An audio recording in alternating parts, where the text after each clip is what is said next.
एक उदाहरण याद आ गया। एक बार ये हुआ कि एक संगीत सम्मेलन था और उस सम्मेलन में कुछ भिखारी लोग थे, उन्होंने भी भाग ले लिया। और वो भिखारी जा रहे थे सम्मेलन में अपने कार्यक्रम देने के लिए, तो एक संत जी उसी रास्ते से निकल पड़े, वो भी उनके साथ हो लिए। महात्मा ने पूछा कहाँ जा रहे हो? कहे गुरुजी एक सम्मेलन हो रहा, संगीत सम्मेलन, और उसमें हमने भी भाग लिया है, तो जा रहे हैं अपना वहां पर अपना कार्यक्रम देंगे। महात्मा ने क्या काम किया कि पहले महिला से पूछा कि बहन ये तेरी जो झंझरी है जो बजाती है ये क्या कहती है? कहती कि चल झटक के, चल झटक के, चल झटक के, जल्दी जल्दी चलो। लड़के से पूछा कि बाबू ये तेरी करताल क्या कहती? क्या कहती? कब तक मंगबे, कब तक मंगबे, कब तक मंगबे। उस आदमी से पूछा कि ये तेरा तंबूरा क्या कहता है? ये कहता कि मांग जन्म भर, मांग जन्म भर, मांग जन्म भर। अब महात्मा से पूछे कि गुरुजी आपका खड़ाऊं क्या कहता? कि ये कहता खट्ट पट्ट चट्ट पट्ट, खट्ट पट्ट चट्ट पट्ट। इस दुनिया की खटपट को जल्दी से छोड़ो, क्योंकि ये संसार खटपटाई तो है। मैं तो कभी कभी बताया करता हूं कि संसार में जिंदगी जीना ऊंट की सवारी है, और ऊंट में आप बैठोगे तो हिलोगे जरूर। कोई कहे कि ऊंट में बैठ के हिले ना, तो ऐसा नहीं होता। ऐसे ही संसार में कई हिलोरे आते हैं। कुछ पारिवारिक समस्या, एक दूसरे का स्वभाव नहीं मिलना, ये परिवार में होता। बाप बेटे का स्वभाव नहीं, भाई भाई का स्वभाव नहीं, सास बहू का स्वभाव नहीं, नंद भाजाई का स्वभाव नहीं मिलता, पड़ोसियों में स्वभाव नहीं मिलता। ये भी पूर्व कर्म के संयोग होते हैं, इसलिए इसको कहते हैं पारिवारिक समस्या। दूसरी समस्या होती सामाजिक समस्या। हम अच्छे खा पी रहे हैं, लगा रहे हैं, पर दूसरे को देखा नहीं जाता।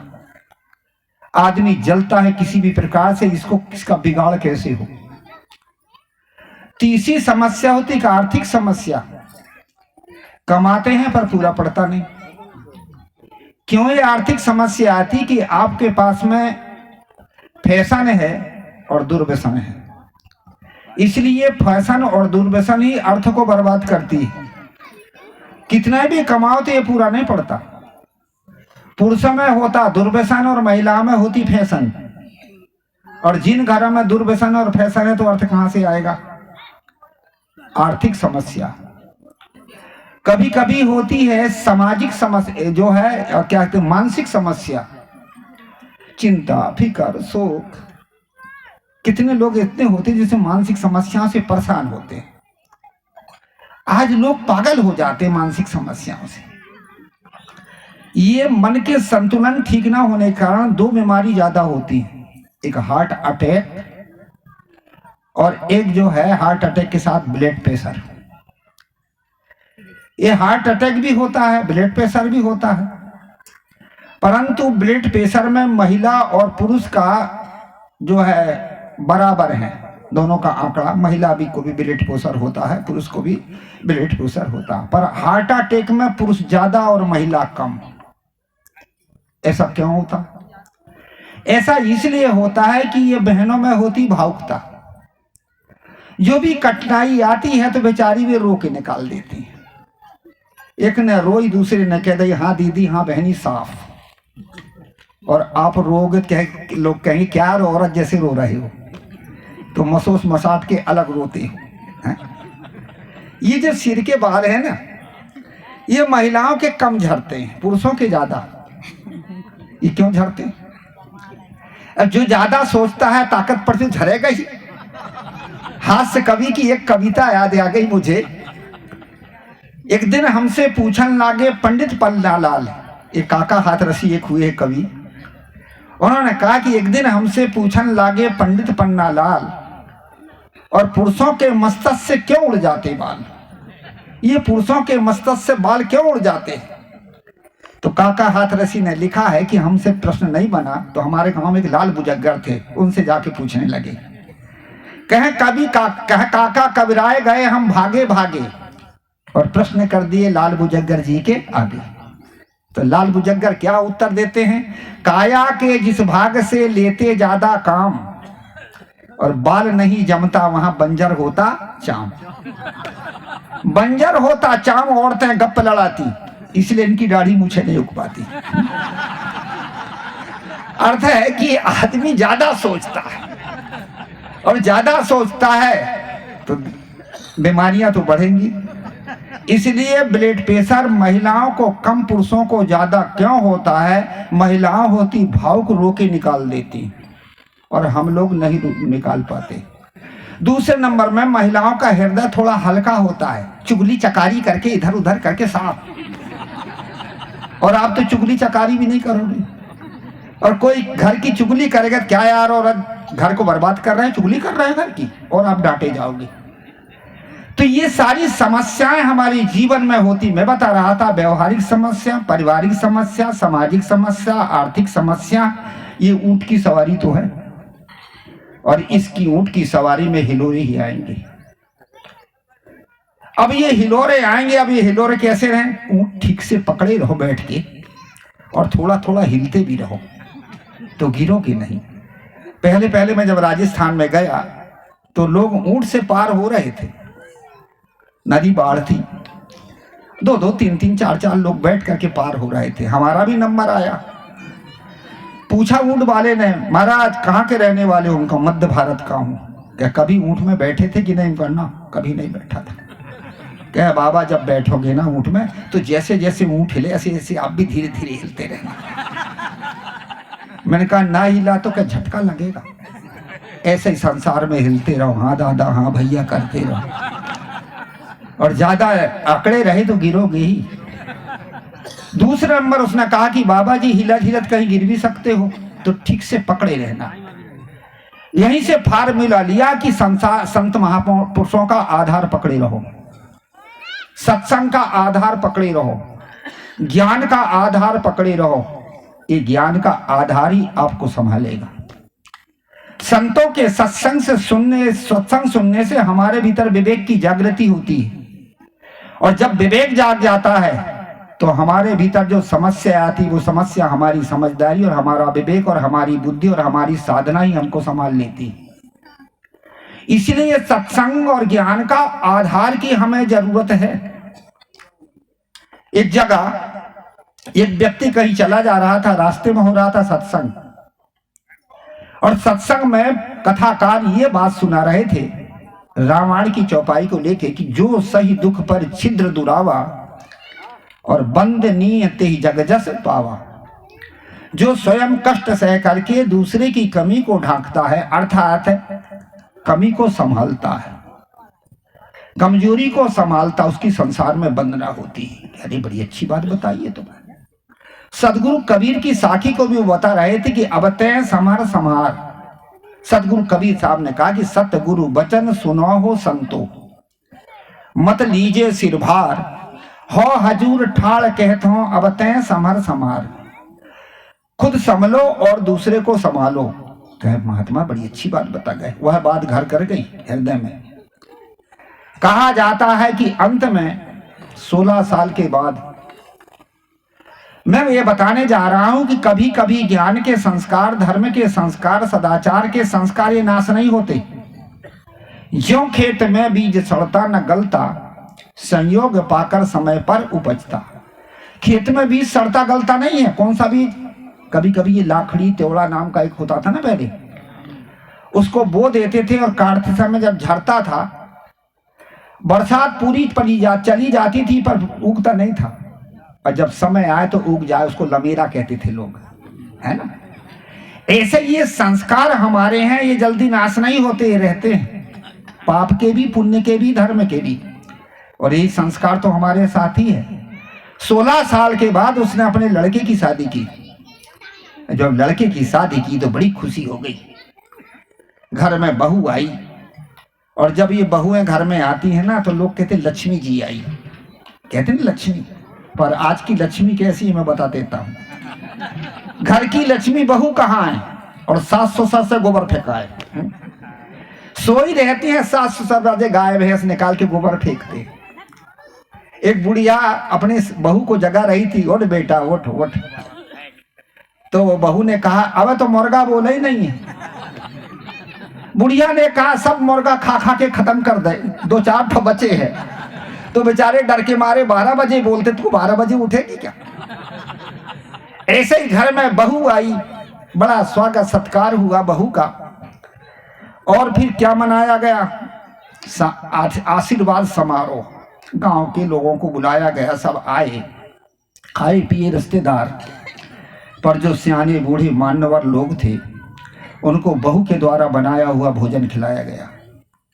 लोग खाए चले गए, कुछ नेक दस्तूर देना था दे गए।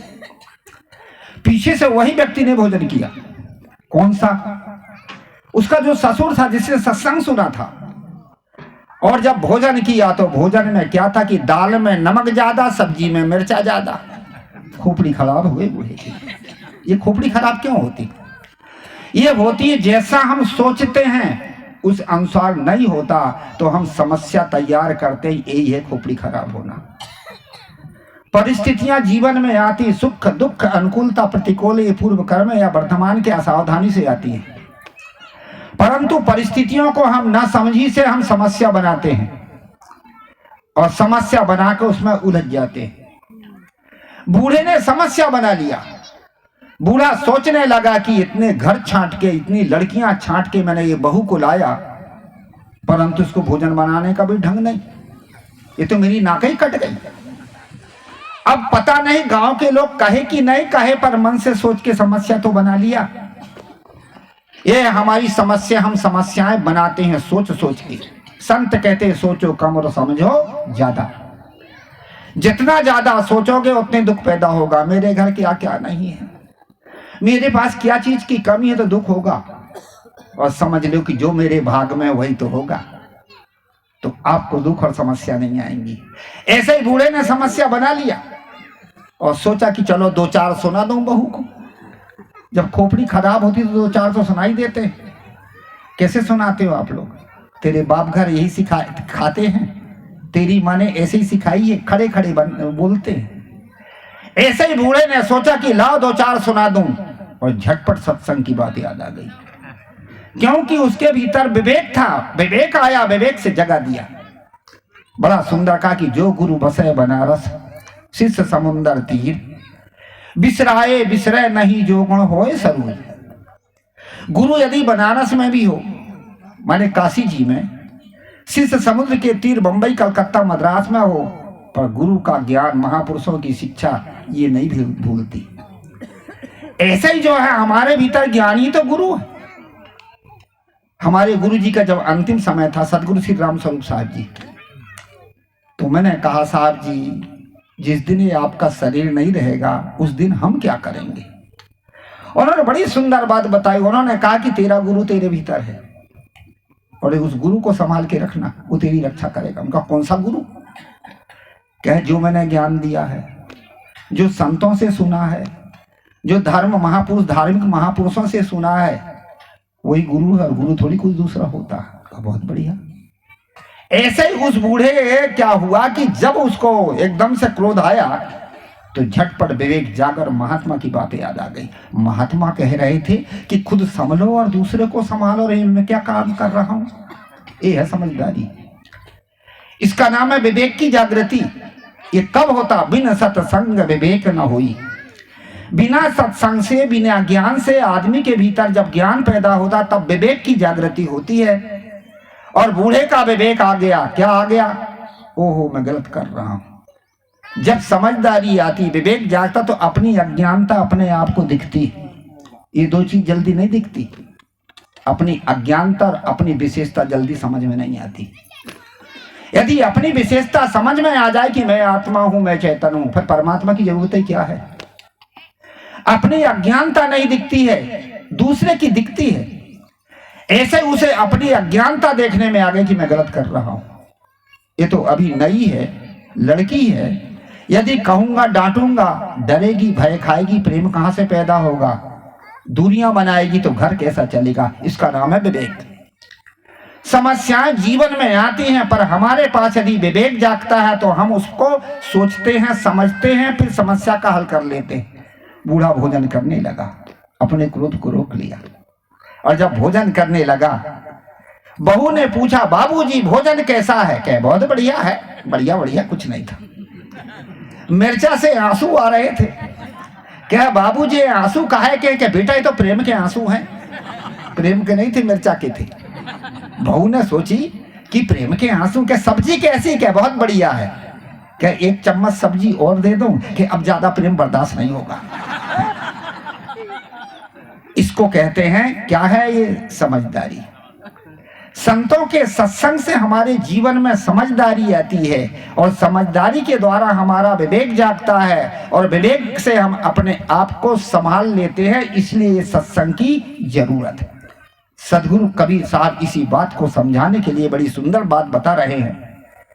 मनुष्य को समझा रहे हैं, मनुष्य को संबोधन देते हैं। कई जगह कबीर साहब ने भाई रे, भाई भी शब्द कहा। स्वजातियां तो सब भाई तो हैं। कहीं साधु शब्द कहा है, कहीं संत शब्द कहा है। साधु है जो साधना करता, तो मनुष्य तो साधना कर सकता, पशु पक्षी थोड़ी साधना करता। मनुष्य भक्ति कर सकता है, मनुष्य भजन कर सकता है, मनुष्य सत्संग कर सकता है। मंदसौर में मैं बता रहा था कि मनुष्य भक्ति कर सकता है, मनुष्य भजन कर सकता है, मनुष्य सत्संग कर सकता है। एक सज्जन ने कहा, महाराज रुको। उनका क्या बात है भाई? कि आप कहते हैं मनुष्य भक्ति कर सकता, मनुष्य भजन कर सकता है, पशु पक्षी भी तो करते थे। उनका दो चार का नाम बताओ भाई। क्या हनुमान बंदर थे, भगवान का भजन करते थे। जामवंत रीछ थे, वो भगवान के भक्त थे। काकभुसुंडी कौवा थे, वो भगवान के भक्त थे। और शेष सुलोचना के पिता शेषनाग सांप थे, वो भी भगवान का भजन करते थे। मैंने कहा भाई ये सांप, बच्चू, कौवा, कोकरिया सब भजन करते, तो रामायण में तुलसीदास जी महाराज को ये नहीं लिखना थी बड़े भाग मानुष तन पावा। कह देते बड़े भाग बंदर तन पावा, बड़े भाग रीछ तन पावा, बड़े भाग सांप तन पावा, बड़े भाग कौवा तन पावा। तो क्या महाराज फिर ये कौन थे? ये मनुष्य थे। कैसे मनुष्य थे? हनुमान जी बंदर नहीं थे, वन में बहले बारे नर थे। किष्किंधा नाम की नगरी थी, ऋषिमुख नाम का पर्वत था, पंपनपुर नाम का सरोवर था, और इसके इर्द गिर्द ये रहने वाले महापुरुष कोई बंदर थोड़े थे। राम को हनुमान जब मिले तो वाल्मीकि रामायण का प्रसंग आया है कि राम जी ने पूछा हनुमान से, वत्स तौ किम, तुम कौन हो? क्या गजब का उत्तर दिया था हनुमान ने। देहो दृष्टा दासो अस्मिन तत्व दृष्टा तो में हम। प्रभु देह की दृष्टि से मैं आपका दास हूं, और आत्मिक की दृष्टि से आप जो वही मैं हूं। कोई ये सब उत्तर कह सकता? इसी प्रकार से जो है जामवंत ऋषि नहीं थे, वो भालू गोत्र के ऋषि थे। उनका गोत्र का नाम भालू था, इसलिए उसको ऋषि कहने लगे। यदि वो ऋष होते तो ऋष के बाल बच्चे आदमी होते हैं क्या? नहीं होते ना, ऋष का बच्चा तो ऋष ही होगा। जामवंत की पुत्री जामवती का विवाह भगवान श्री कृष्ण से हुआ था, भागवत में कथा आती है। तो क्या ऋषि से विवाह किए थे कृष्ण ने? कहा इन चीजों को हमें समझना पड़ता है। सत्संग सुनते तो हैं, पर सुन के कछु समझें तब ना। आज हमारे भीतर भ्रम क्यों पैदा होता है? विवेक नहीं है। विवेक ना होने के कारण हम भ्रम बस पड़ जाते हैं। इसी प्रकार से वो ऋष नहीं थे, वो भालू गोत्र के ऋषि थे। शेषनाग सुलोचना के पिता सांप नहीं थे, वो नाग गोत्र के राजा थे। जिन नाग राजाओं का ये शहर नागपुर बसाया गया है, इन नाग राजाओं का शहर बसाया गया, तो क्या ये सांप हो गए? इसलिए ये जितने भी नाम धरे हैं ये मनुष्य थे, पशु नहीं थे। इस सब बात का निष्कर्ष यही होता कि मनुष्य भजन कर सकता है, मनुष्य सत्संग कर सकता है, मनुष्य अपने जीवन का सुधार करके शांति को प्राप्त करता है। इसलिए सदगुरु कबीर साहब ने मनुष्य को क्या कहा? संत। जो शांति चाहता वो संत है, जो स्वजाति है वो भाई है। इसी प्रकार से कबीर साहब ने बाबू शब्द का भी प्रयोग किया। बाबू ऐसो है संसार तिहारो, यह कली व्यवहारो। हे बाबू, हे मानव, तुम्हारा संसार ऐसा है, यहां तो कली का व्यवहार, पाप का व्यवहार हो रहा है। अब बाबू शब्द पर हम विचार करें, बाबू शब्द क्या चीज है? एक संत कह रहे थे कि ये बाबू शब्द बदबू से पैदा हुआ। जब अंग्रेज भारत में आए तो कलकत्ता के आसपास जब पहले आए तो वहां छोटे छोटे तालाब और उसमें मछलियां पाली जाती हैं, और जब उन तालाबों से मछलियां निकाली जाती तो गंध आती। अंग्रेज लोग पूछते थे कि ये नाक में जो आता है इसको क्या कहते हैं, तो लोगों ने कहा बदबू बदबू। तो अंग्रेजों को बदबू कह के नहीं तो बबू बबू करते थे, और बबू से वो बंगाली बाबू शब्द बन गया। परंतु विवेक से ये बात सही नहीं उतरी, क्योंकि अंग्रेजों को 200-250 बरस हुआ, और ये कबीर साहब ने तो 600 बरस पहले कह दिया है। इससे शुद्ध सब पता चलता है कि बाबू शब्द का अर्थ होता है प्रतिष्ठित व्यक्ति, और प्यार का शब्द बाबू है। हम अपने पिताजी को बाबूजी कहते थे, पढ़े लिखे लोगों को पुराने समय में बाबूजी कहते थे, क्लर्क का जो काम करता उसको बाबू कहते हैं। ये प्रतिष्ठे का शब्द है, और छोटे छोटे बच्चों को भी बाबू कहते हैं, ये प्यार का शब्द है। ये बाबू शब्द किसके लिए आता है? ये मनुष्य के लिए आता, पशुओं के लिए नहीं। इसलिए कबीर साहब मनुष्य को समझा दे, बाबू ऐसो है संसार तिहारो। और ये मनुष्य प्रतिष्ठा कब पाता है, प्यार कब पाता है? आप संसार में प्रतिष्ठा चाहते हो, प्यार चाहते हो, तो आपके पास 3 चीज आनी चाहिए। जब लड़ाई के मैदान में योद्धा जाता है, और या राजा महाराजा लड़ाई लड़ते थे, उस समय लड़ाई के मैदान में 3 चीज महत्वपूर्ण थी उनके पास।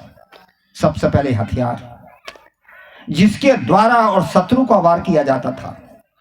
दूसरे नंबर में ढाल, जिससे वार को रोका जाता था। और तीसरे नंबर में कवच, जिससे शरीर को सुरक्षित रखा जाता था। ये 3 चीज होती थी, और उसके द्वारा वो लड़ाई के मैदान में प्रतिष्ठा जीतता था, और उसकी होती थी प्रतिष्ठा। इसी प्रकार से मनुष्य कब प्रतिष्ठा पा सकता है? ये रूप रंग से नहीं, ये धन संपत्ति से नहीं, ये बाहर की प्रतिष्ठा है। प्रतिष्ठा कब पा सकता है? जब उसको वो अपने जीवन को सुरक्षित रखे। कैसे कैसे रखे, कौन कौन चीज चाहिए? सबसे पहले हथियार क्या है? ये विवेक, समझदारी। यदि आपके पास ज्ञान रूपी हथियार है, समझदारी है, तो आप प्रतिष्ठा पा सकते हो। दूसरे नंबर में लज्जा, यदि आपके पास है सील है, लज्जा है, तो गलत कर्म से जो है लाज करोगे तो बच जाओगे। और तीसरे नंबर में भय, यदि आपके पास डर है तो गलत कर्म से डरोगे तो बच जाओगे। ये तीनों चीज हमारे भीतर होती, मनुष्य के भीतर होती। सबसे पहले विवेक, समझदारी। गलत कर्म करने जाता था, एक बार आपका ज्ञान धक्का मारता, मत कर मत कर, आत्मा की तरफ का, कि आत्मा का स्वरूप ज्ञान है, और मन कहता कर ले, कौन देखता। जब आप मन के बहकाव में आते तो ज्ञान का पावर कम हो जाता, कर लेते हो। दूसरे नंबर का जो व्यक्ति है वो सीधा ज्ञान नहीं आता, पर लाज तो लगती है, गलत करूंगा तो दुनिया क्या कहेगी। ये पशुओं को लाज नहीं होती, छोटे छोटे बच्चों को लाज नहीं होती, समझदार को होती है। परंतु मन कहता कर ले, कौन देखता, तो मन के बहाव में कर बैठते हो। तीसरे नंबर में भय पैदा होता है, यदि गलत किया तो मार खाऊंगा, दुख पाऊंगा, कष्ट पाऊंगा, कलेश पाऊंगा। और आप पीछे में मन रहता कहते कर ले, तो आप लाज को भी छोड़ देते हो, तो प्रतिष्ठाहीन हो जाते हो। इसलिए संत कहते कि मन के पावर को कम करो और ज्ञान के पावर को बढ़ाओ।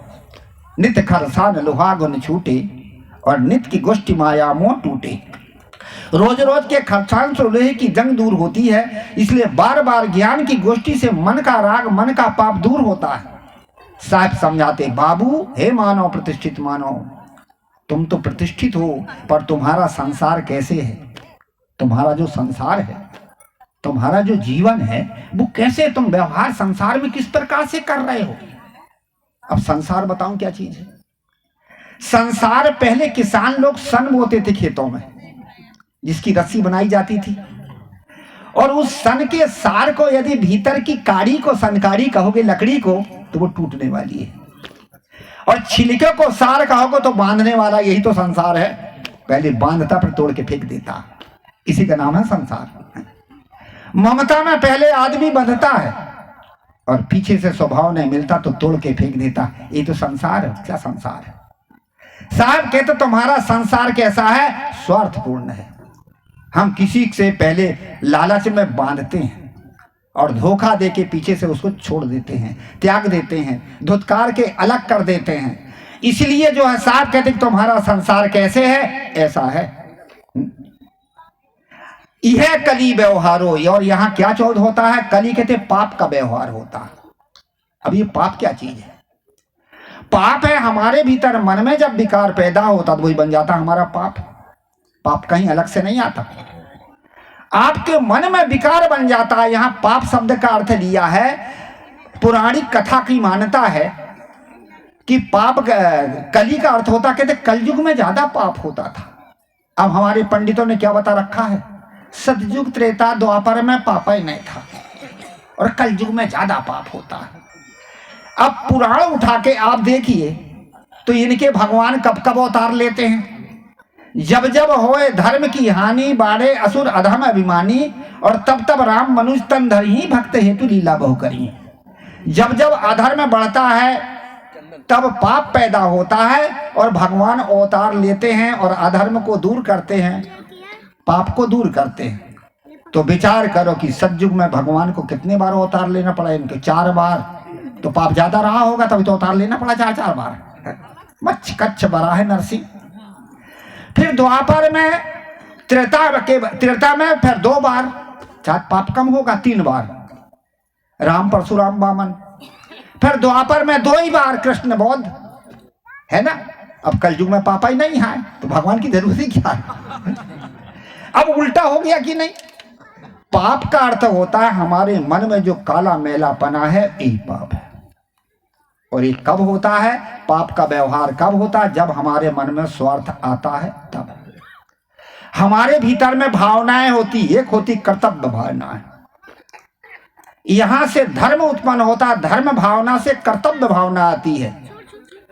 मैं बाप का बेटा हूं, इसलिए मैं धर्म है कि मेरा कर्तव्य है कि माता पिता की सेवा करूं, इसको कहते हैं कर्तव्य भावना। धर्म जब पैदा होता है तो धर्म से हमारे भीतर में कर्तव्य भावना आती है। मैं बाप का बेटा, इसलिए मेरा धर्म है, मेरा कर्तव्य है कि मैं माता पिता की सेवा करूं। मैं पत्नी का पति हूं, इसलिए मेरा कर्तव्य है कि मैं पत्नी की सुरक्षा करूं। मैं भाई का भाई हूं, मेरा कर्तव्य है कि मैं भाई का सहयोग दूं। और मैं मनुष्य हूं, मेरा कर्तव्य है कि मैं मानवता को धारण करूं। जहां धर्म होता है वहां कर्तव्य भावना आती, वहां पुण्य होता, पाप नहीं होता। और पाप कहां होता, जहां अहंकार भावना होती, वहां अधिकार की मांग होती है और वही पाप होता। अहंकार है, बाप का मैं बेटा हूं, इसलिए बाप की संपत्ति में मेरा अधिकार, वहीं तो झगड़े होते हैं। मैं पत्नी का पति हूं, ये अहंकार है, इसलिए पत्नी पर मेरा अधिकार, पैर की जूती जब चाहूं तब पहनूं, जब चाहूं तब उतारूं।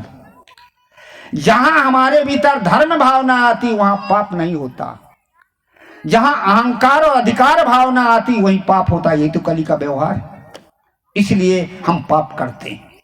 गलत क्यों करते हैं, अहंकार और अधिकार से। संत कहते हैं अहंकार और अधिकार को छोड़ो, कर्तव्य का पालन करोगे, अधिकार अपने आप मिलेगा। माँ बाप की सेवा करो, समाज की सेवा करो, आपको प्रतिष्ठा मिलेगी, प्यार मिलेगा, प्रेम मिलेगा। पर हम ये नहीं करते।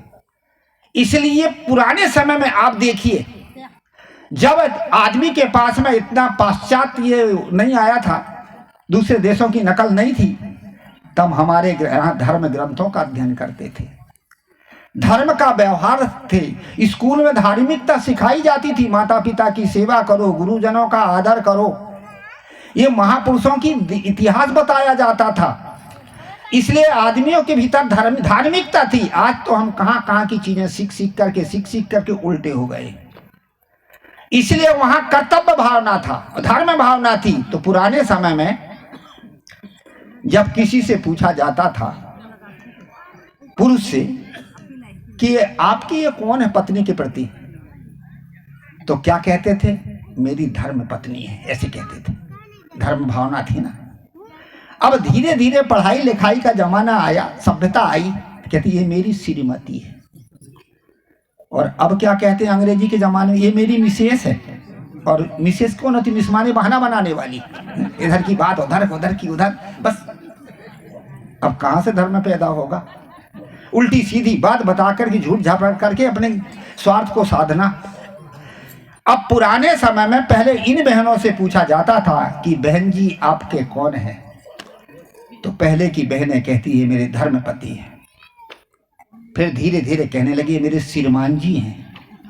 और आज की बहनें क्या कहती, ये मेरे हस्बैंड है। अब हस्बैंड कौन होता, मन मिला तो हंसती है, नहीं मिला तो बैंड होगा, एक काम हो इधर। अब कर्तव्य छूटा तो बैंड तो हो गई होगी। इसलिए कहा जाता कि यहां पाप का व्यवहार, हमारे पास में स्वार्थ का व्यवहार है, धर्म का व्यवहार नहीं है। हम धर्म के व्यवहार से जिंदगी जिए, आज हमारा जीवन सुखी है। हम स्वार्थ के व्यवहार से, पाप के व्यवहार से जिंदगी जीते हैं, इसलिए हमारे भीतर और भावना गलत है। देखो, हम कुछ काव्यों की भी बात मारें। अब जैसे रामायण में प्रसंग आया है, भरत और शत्रुघ्न, भरत और राम, ये भाई तो थे, पर कौन से भाई थे? सौतेले, सगे तो नहीं थे ना। परंतु धर्म और कर्तव्य था, इसलिए धर्म और कर्तव्य होने के कारण देखिए, राम भी गद्दी को नहीं चाहते और भरत भी गद्दी नहीं चाहता। भरत कहता है भैया ये आपकी है, आप बड़े हो। राम कहता है नहीं भाई, पिता ने दिया है, आपकी है। अब जहां धर्म आ गया, जहां कर्तव्य आ गया, वहीं तो प्रेम मजबूत होता है। जहां धर्म कर्तव्य हट गया, वहां प्रेम मजबूत नहीं होता। और जहां धर्म और कर्तव्य नहीं रहता, वो सच्चा मनुष्य भी नहीं रह जाता, वो आदमी है कहां। जहां पर आदमी के पास प्रेम नहीं है, वहां क्या चीज? प्रेम से प्रसन्नता होती है।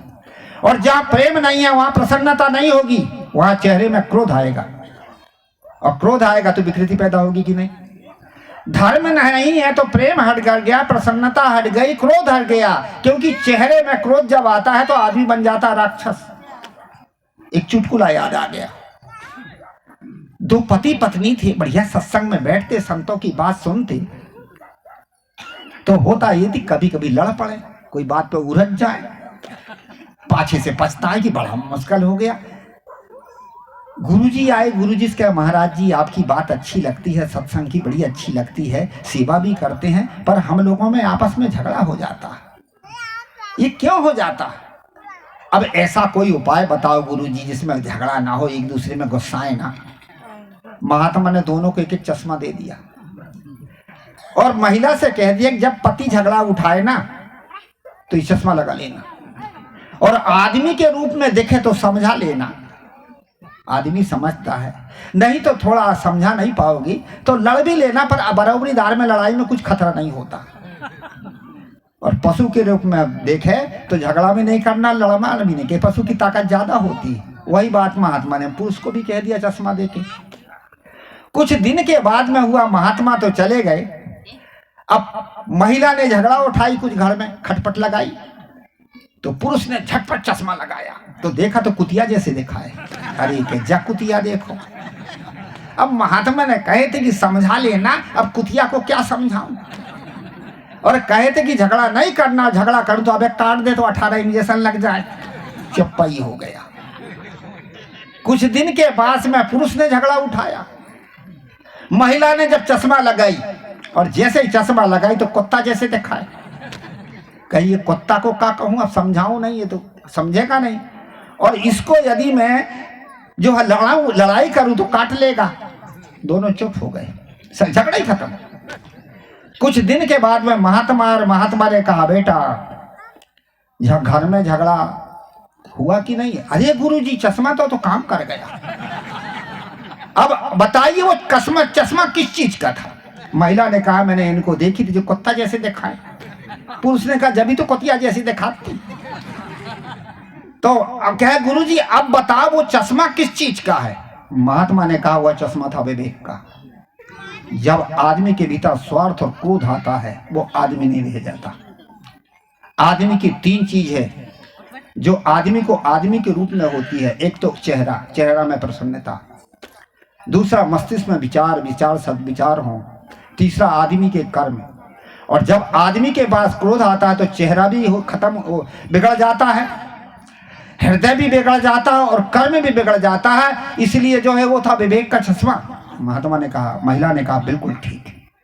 कहानी का तात्पर्य है हमारे भीतर में क्रोध क्यों पैदा आ जाता, हमारे भीतर मानवता नहीं रह जाती। इसलिए कहते हैं हमारे भीतर में स्वार्थ का व्यवहार है, इसलिए हमारी मानवता ना होने के कारण हम गलत व्यवहार करते, जीवन में दुख होगा। दूसरा अर्थ है सदगुरु कबीर कहते हैं यह कली व्यवहार है। कली का अर्थ होता है कली का अर्थ होता है कल्पना। संसार में हम कल्पना ही का तो व्यवहार करते हैं। घर परिवार में हम दुखी क्यों हो? स्वार्थ के कारण।